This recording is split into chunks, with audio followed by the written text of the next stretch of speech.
Por supuesto. Aquí está la traducción completa, fiel y fluida al alemán, con conversión de unidades de medida. Las redes sociales pueden parecer inofensivas. Fotos perfectas, me gusta sin fin, pero algunas últimas publicaciones ocultan una tragedia. En este video revelamos 6 selfies que fueron tomadas solo unos momentos antes de la muerte. Cada una de ellas muestra cómo la búsqueda de la imagen perfecta terminó de manera mortal. Era el 14 de julio de 2016, en las montañas, por encima de Oda, Noruega.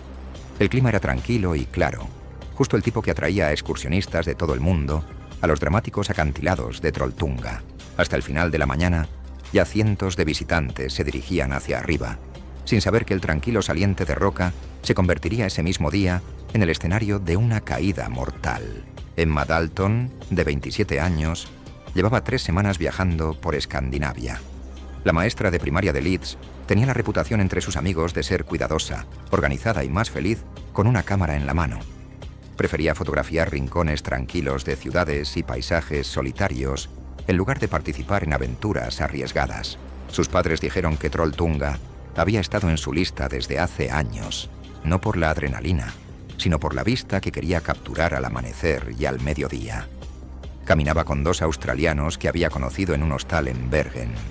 Mientras que ellos estaban más interesados en tachar lugares famosos, Emma procedía con cuidado.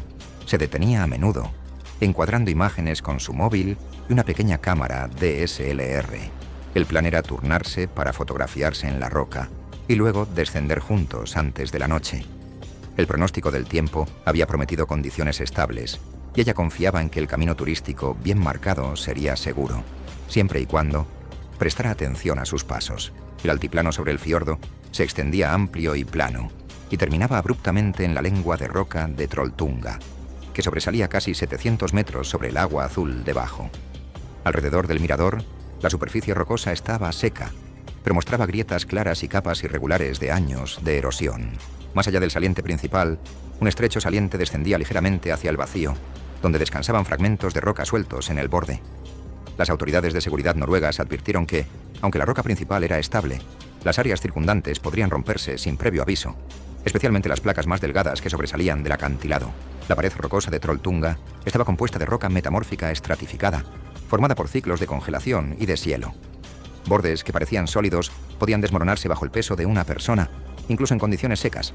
Después de casi 4 horas, llegaron al acantilado. Los turistas estaban en una fila para el famoso lugar de fotos, manteniendo todos la distancia hasta que les tocaba el turno. Emma tomó varias fotos de gran angular del fiordo desde detrás de la línea, antes de dirigirse lateralmente a un área para encontrar un ángulo más único.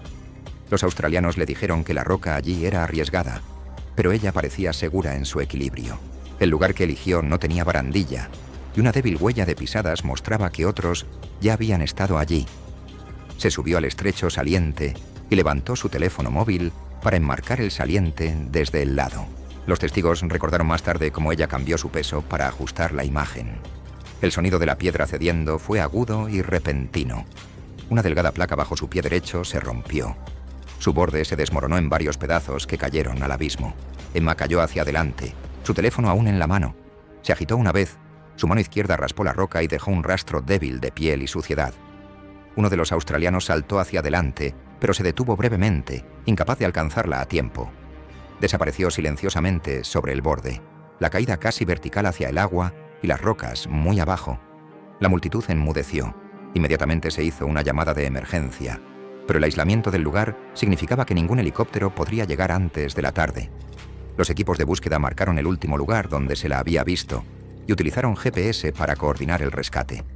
A la mañana siguiente, los equipos de rescate noruegos encontraron su cuerpo en una cornisa cerca de la base del acantilado. Su teléfono móvil fue descubierto intacto, con la última imagen parcialmente borrosa que mostraba el ángulo que ella había querido capturar. Los restos de Emma fueron llevados de regreso al Reino Unido dentro de la semana. El funeral en Leeds fue pequeño, asistido por familiares y amigos cercanos sin presencia de medios. La asociación local de senderismo reforzó la señalización que advertía sobre los bordes inestables de los acantilados e instó a los visitantes a permanecer en las áreas designadas. Era el 3 de marzo de 2017 en Hyderabad, India. El aire del mediodía estaba seco y el sol estaba alto en el cielo, proyectando sombras duras a lo largo del corredor ferroviario que atravesaba las afueras de la ciudad. Desde la distancia venía y se iba con el viento el suave zumbido metálico de acero sobre acero, un recordatorio de que las vías nunca estaban realmente en silencio. Rahul Varma, de 21 años, era estudiante en su último año de estudios de comercio. Entre sus amigos era conocido por ser seguro de sí mismo y sociable. A menudo usaba su teléfono móvil para capturar pequeños momentos y compartirlos con sus compañeros de clase. Había viajado con un grupo de amigos a Hyderabad para los exámenes y ahora estaba de regreso a Warangal. El viaje estaba desorganizado en cuanto a su planificación temporal, pero él lo veía como una oportunidad para relajarse después de semanas de estudio.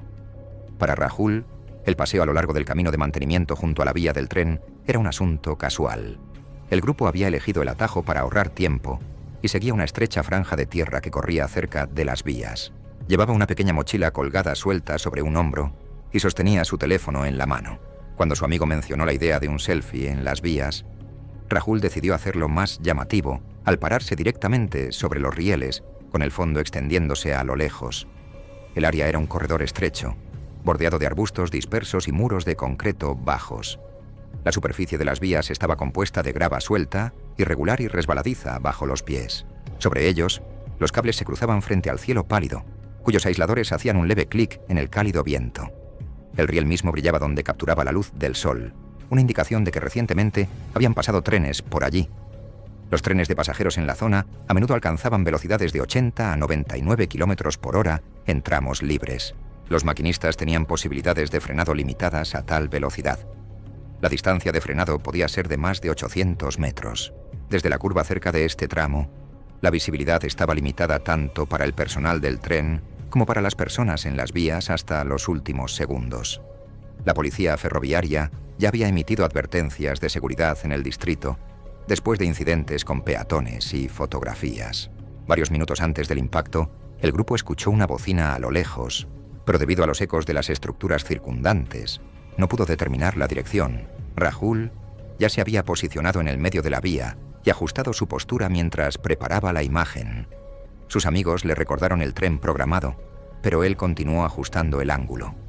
La grava se deslizó ligeramente bajo sus zapatillas mientras se giraba de lado y se dirigía al móvil. De repente, el tren apareció en la curva. Su tamaño llenaba el espacio entre los taludes. Todos los amigos gritaron al mismo tiempo. Sus voces se mezclaron con la señal de la locomotora. Rahul se volvió hacia el ruido. Su expresión facial se tensó al dar un paso al lado. Las piedras irregulares rodaron debajo de él y su pie se enganchó. Tropezó medio de lado, pero la locomotora ya estaba junto a él. La parte frontal del tren lo golpeó a toda velocidad. El impacto fue fuerte e inmediato. Su cuerpo fue lanzado desde la vía hacia la hierba baja junto a la grava. El estruendo de los vagones que pasaban a toda velocidad ahogó cualquier otro sonido. El viento de su movimiento aplastó las malas hierbas cercanas. Cuando el último vagón pasó, sus amigos se acercaron a él, pero se detuvieron abruptamente. Las heridas eran catastróficas y estaba claro que no podían hacer nada. Algunos se quedaron inmóviles. Otros caminaban inquietos al borde del camino, todavía con el móvil en la mano, sin darse cuenta. La policía ferroviaria llegó en pocos minutos. Su vehículo se detuvo en el camino de mantenimiento. Los oficiales hablaron brevemente con el grupo antes de acordonar el área y cubrir el cuerpo. La mochila de Rahul fue encontrada intacta junto a él, mientras que su teléfono móvil estaba a unos metros de distancia, la pantalla rota pero aún iluminada. La última imagen lo mostraba en movimiento, con la parte frontal del tren ya en la imagen. La última hora de la tarde, el cuerpo fue entregado a su familia en Warangal. Al día siguiente, se llevó a cabo el funeral en un pequeño círculo de familiares y algunos compañeros de clase. Las autoridades locales renovaron sus advertencias sobre fotografías en o cerca de vías activas y señalaron que el accidente ocurrió en menos de 5 segundos, desde el momento en que el tren se hizo visible. Era el día 22, octubre de 2015, cerca de Hersbruit, Sudáfrica. El sol de la mañana ya había quemado la fina niebla y el aire seco del matorral llevaba los profundos llamados de aves distantes. El vehículo de safari abierto se movía constantemente por el camino de grava. Sus pasajeros no sospechaban que la próxima parada los pondría en un peligro inmediato e irreversible. Caroline Mercer, de 35 años, estaba de luna de miel con su esposo Mark. Como coordinadora de proyectos de Sussex, era conocida por su planificación meticulosa y su amor por viajar. Este viaje se había reservado con un año de anticipación, elegido por la combinación de fotografía de vida silvestre y loches tranquilos. Caroline había asistido a talleres de fotografía para prepararse, pero generalmente confiaba en su teléfono para capturar fotos rápidas. Su enfoque para el safari era entusiasta y práctico. Quería capturar imágenes que se sintieran personales, no solo las típicas fotos de animales a lo lejos. El guía de la pareja había explicado que se podían observar depredadores de manera segura desde el vehículo, siempre que los pasajeros permanecieran quietos y sentados. Caroline entendía la lógica detrás de esto, pero para ella, asomarse para obtener una mejor perspectiva parecía un riesgo menor, especialmente con los leones que yacían inmóviles en la hierba. La pista conducía a través de la sabana abierta, salpicada de acacias, cuyas sombras contrastaban con el sol brillante. La hierba se doblaba con el viento, seca y pálida, mientras que la tierra estaba en algunos lugares endurecida. Los leones yacían en la delgada sombra de un árbol. Sus pieles doradas se fusionaban casi por completo con el suelo. Las moscas se movían lentamente a su alrededor y sus colas se agitaban ocasionalmente. El aire parecía quieto, salvo por el ocasional susurro de un arbusto cercano. Los leones africanos adultos pueden pesar más de 180 kilogramos y alcanzar velocidades de casi 55 kilómetros por hora en sprints cortos. Su fuerza de mordida es lo suficientemente fuerte como para romper huesos, e incluso animales aparentemente tranquilos pueden cambiar instantáneamente a un comportamiento depredador completo.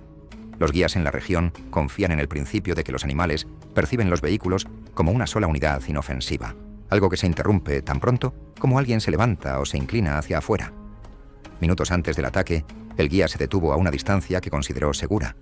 Recordó al grupo que permaneciera sentado. Caroline se adelantó, sostuvo su teléfono y tras una breve mirada a Mark, se arrodilló en el asiento. Se inclinó hacia el lado abierto para captar a ambos leones en la imagen. Nadie notó que el más cercano de los dos había levantado la cabeza y la observaba con la mirada fija. En un movimiento tan silencioso que casi pasó desapercibido, el león se levantó y comenzó un acercamiento agachado y lento. Cada paso era cuidadoso y silencioso. Mark gritó su nombre y la voz del guía interrumpió bruscamente, pero la distancia ya se había reducido. El león se lanzó en un breve sprint. El impacto llegó con un golpe fuerte cuando su garra golpeó el hombro de Caroline y sus garras se clavaron en ella. Fue arrancada del vehículo antes de que pudiera sostenerse. Su teléfono cayó en la hierba. El sonido de la lucha fue breve, pero intenso. El desgarrar de la tela, profundos gruñidos y gritos desde el vehículo. El guía encendió el motor y avanzó. Aceleró y gritó en un intento de romper el enfoque del león. Otro guardabosques, que venía de una pista cercana, se unió. El león se mantuvo firme durante unos segundos más antes de retroceder unos pasos, todavía observando. En ese momento, Caroline estaba inmóvil. Los guardabosques sedaron al león en pocos minutos. El cuerpo de Caroline fue recuperado rápidamente, pero las heridas no eran sobrevivibles. Su teléfono móvil fue encontrado cerca de la pista, la última imagen parcialmente borrosa por el movimiento. Sus restos mortales fueron trasladados a Inglaterra dentro de la semana. El funeral en Sussex fue privado, asistido por la familia y algunos amigos cercanos. La reserva endureció sus normas de seguridad e introdujo barreras fijas en vehículos abiertos durante avistamientos de depredadores. Un cambio que, según los guías, podría haber prevenido el incidente por completo. Era el 19 de abril de 2018 en Moscú, Rusia. El cielo a última hora de la tarde estaba pálido y despejado. Los bordes de la ciudad sumergidos en una luz fría.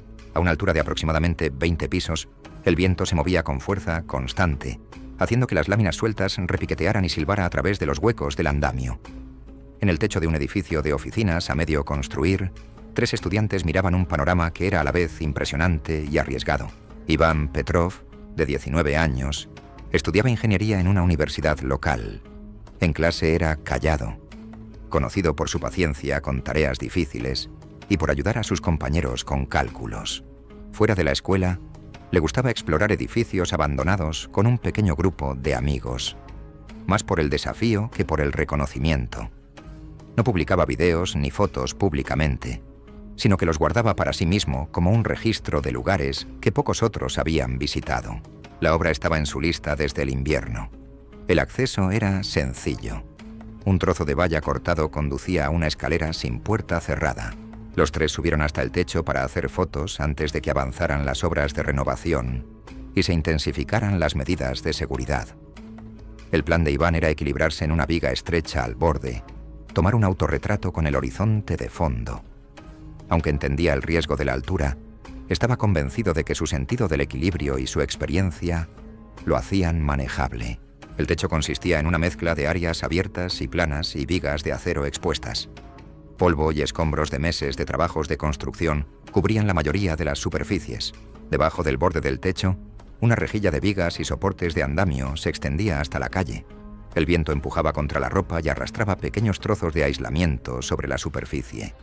Desde la viga la vista caía ininterrumpidamente hasta el asfalto muy abajo. La velocidad del viento alcanzaba ese día unos 40 kilómetros por hora, con ráfagas ocasionales que podían fácilmente desequilibrar a una persona de pie. Vigas de metal estrechas ofrecían poco apoyo incluso en estado seco, y menos aún cuando estaban cubiertas de polvo. Los trabajadores de la construcción que trabajaban a esta altura debían llevar arneses de seguridad, pero ninguno de los tres tenía ningún equipo de protección. Antes de que Iván entrara en el soporte, sus amigos le dijeron que el viento era más fuerte en el borde. Él tomó nota de esto, pero aún así avanzó, sosteniendo su teléfono móvil frente a él. Hizo 2 pasos cautelosos y se detuvo para corregir su postura. La viga se movió ligeramente bajo su peso, pero se mantuvo erguido. Una ráfaga repentina lo golpeó desde la izquierda y lo sorprendió en medio del paso. Sus hombros se movieron con la fuerza del viento y se tambaleó hacia el lado abierto.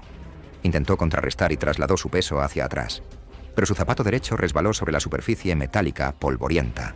El resbalón fue pequeño, pero suficiente para romper su equilibrio. Sus brazos se estiraron mientras retrocedía, tambaleándose. El móvil se inclinó hacia arriba y capturó el cielo por un momento. Menos de un segundo se mantuvo contra el viento antes de inclinarse sobre el borde. Sus amigos gritaron y corrieron hacia el borde, pero no había nada de lo que pudieran sujetarlo. El móvil siguió grabando mientras caía. El ruido del viento ahogaba todo lo demás. Rebotó brevemente en un soporte inferior antes de caer al asfalto y la pantalla se rompió al impactar. Los últimos segundos mostraron movimientos borrosos y el gris del concreto debajo. Los equipos de rescate llegaron en pocos minutos. Bloquearon la calle y aseguraron el acceso a la obra. El cuerpo de Iván fue recuperado al pie del edificio. Su teléfono se encontró cerca, todavía grabando cuando fue recogido. Su funeral tuvo lugar la semana siguiente en Moscú, con familiares y compañeros de estudios entre los dolientes. Las autoridades locales intensificaron los controles en las obras no aseguradas y mencionaron el incidente como parte de un patrón creciente de accesos no autorizados a los techos en la ciudad. Era el 28 de enero de 2016, en Beach City, Filipinas. El aire era cálido y húmedo, atravesado por el trueno constante de los tinui en cascadas que se vertían en corrientes sobre la pared rocosa. Los visitantes se movían por los caminos de abajo, sin saber que más arriba, en los resbaladizos salientes cerca de la cima, un momento de descuido convertiría una excursión familiar en una tragedia. Lourdes Ramos, 42, era maestra de Surigao del Sur. Entre sus colegas era conocida por su paciencia con los estudiantes más jóvenes y por organizar excursiones de clase a lugares de interés locales. Esta visita era de índole personal, un día con la familia de su hermana antes del comienzo del nuevo semestre escolar. Le encantaba tomar fotos de esos momentos, y a menudo se aseguraba de que el paisaje de fondo estuviera capturado a la perfección. Su decisión de subir a las rocas al borde de la cascada no le parecía imprudente. Había crecido cerca de ríos y arroyos y estaba acostumbrada a moverse sobre piedras mojadas. Desde su perspectiva, el saliente ofrecía la mejor vista, tanto de la cascada debajo de ella como del bosque circundante. Sus parientes la siguieron y se detuvieron en varios lugares para tomar sus propias fotos. Desde arriba se abría la vista a una amplia cortina de agua que se extendía casi 90 metros de ancho. La niebla flotaba en el aire y cubría las rocas con una fina capa de humedad. El río arriba parecía tranquilo, hasta que llegaba al precipicio, donde la corriente se aceleraba entre los salientes rocosos. Debajo, la piscina espumaba, salpicaba espuma hacia arriba y alcanzaba las plataformas de observación inferiores. El plató superior de las cascadas de Tinui puede ser engañoso. Las piedras planas ocultan superficies resbaladizas de algas y, incluso el agua poco profunda, se mueve allí con más fuerza de lo que parece. La corriente puede tirar inesperadamente, especialmente cerca del borde, donde el río gana velocidad. Según los guías locales, las autoridades del parque habían colocado previamente cuerdas y señales que advertían a los visitantes que se mantuvieran atrás. Pero en el año 2016, estas barreras no cubrían todos los accesos laterales que se podían alcanzar a lo largo de la orilla del río. Antes del accidente, Lourdes y sus familiares posaron alternativamente en la parte más ancha del plató. Uno de ellos recordó que ella se acercó más al borde para obtener un mejor ángulo. Sostuvo su teléfono extendido y ajustó su postura para capturar tanto a sí misma como la extensión de la cascada en el fondo. Su siguiente paso aterrizó en un lugar resbaladizo. Su pie resbaló hacia adelante y cayó sobre manos y rodillas. La corriente, poco profunda pero rápida, empujaba contra sus piernas y la arrastraba hacia el borde. Intentó retroceder, pero su palma resbaló en la piedra mojada. Su sobrino extendió la mano hacia ella, pero la distancia era demasiado grande. Testigos informaron que el agua la arrastró por el borde. Su cuerpo desapareció inmediatamente en la niebla. El estruendo de la cascada ahogó cualquier otro sonido. Testigos abajo vieron cómo una figura caía en una fuente de agua blanca en la piscina. No volvió a salir a la superficie. Empleados del parque llamaron a buzos que entraron al agua desde una sección más tranquila río abajo. La búsqueda duró menos de 2 horas. Su cuerpo fue llevado a la orilla por la tarde, envuelto en una lona y transportado a un vehículo que esperaba. Su teléfono móvil, que fue encontrado atrapado entre 2 rocas río abajo, aún funcionaba. La última imagen en el proceso de grabación congelada. El funeral se llevó a cabo en silencio en Surigao del Sur, con familiares, colegas y varios estudiantes. En las semanas siguientes, las autoridades del parque extendieron las cuerdas de seguridad a lo largo del acceso superior y citaron el accidente como razón para controles de acceso más estrictos. Era el 6 de agosto de 2017 en el Parque Nacional Vatnajökull, en Islandia. El cielo de la mañana estaba claro, pero cubierto de nubes finas y la superficie del glaciar reflejaba la luz en un plateado tenue. Agua de deshielo corría en estrechos canales sobre el hielo y desaparecía en grietas que indicaban una profundidad oculta. Para la mayoría de los visitantes, el día parecía tranquilo e inofensivo. Sin embargo, para un grupo de amigos, terminaría en silencio y agua fría. James Rowley, de 29 años, era un turista australiano que viajaba con 3 amigos de toda la vida. En casa, en Melbourne, trabajaba como técnico de máquinas y era conocido por sus habilidades prácticas y su carácter equilibrado. Se había unido al viaje por los paisajes, con la esperanza de ver glaciares mientras aún fuera posible. La fotografía se había convertido en un pasatiempo ocasional para él, más un medio para capturar momentos que para crear arte. La decisión de den markierten Weg zu verlassen fiel ohne große Diskussion.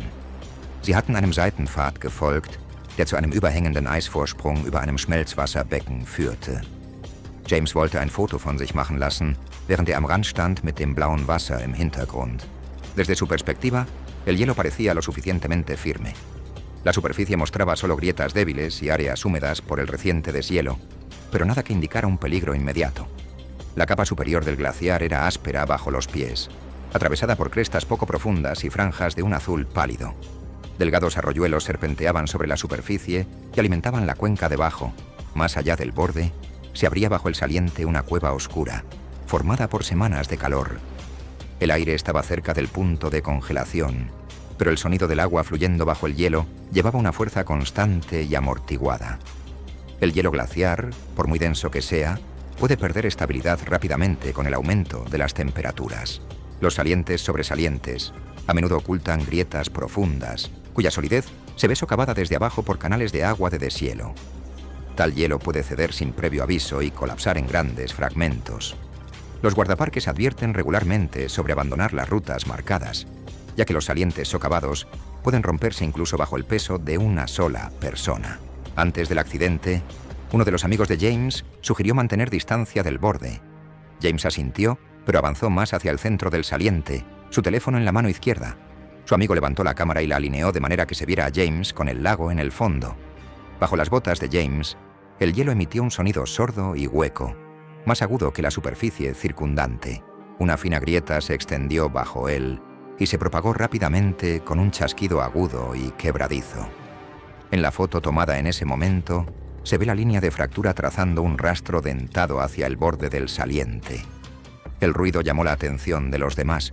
justo cuando el hielo cedió de un solo tirón hacia abajo. James desapareció en el estanque mientras los trozos de hielo que se derrumbaban se lanzaban al agua. Segundos después, volvió a salir a la superficie, luchando por aire, sus movimientos ya ralentizados por el frío helado. La corriente lo arrastró hacia la cueva bajo el hielo restante. Sus brazos golpearon contra el borde mientras intentaba sostenerse, pero la superficie lisa no ofrecía agarre. Un amigo extendió un bastón de trekking hacia abajo, pero la brecha se agrandó cuando se rompieron más piezas. La punta del bastón se deslizaba cada vez que intentaban engancharlo. James desapareció en la cueva y el agua se cerró sobre él. Lo único que quedó fue el murmullo del agua de deshielo. Los equipos de rescate buscaron durante 2 días en los canales antes de encontrar su cuerpo río abajo, atrapado entre bloques de hielo sumergidos, arrastrado por la corriente. Su teléfono móvil fue recuperado en el mismo canal, la carcasa rota, pero la última imagen aún estaba guardada. Su funeral en Melbourne fue asistido por familiares y amigos cercanos. Más tarde, la administración del parque erigió barreras adicionales a lo largo de secciones inestables y reforzó las advertencias públicas sobre el peligro de caminar sobre hielo sin soporte. Gracias por ver. Si les interesaron estos accidentes brutales que tal vez podrían haberse evitado, hagan clic aquí para más.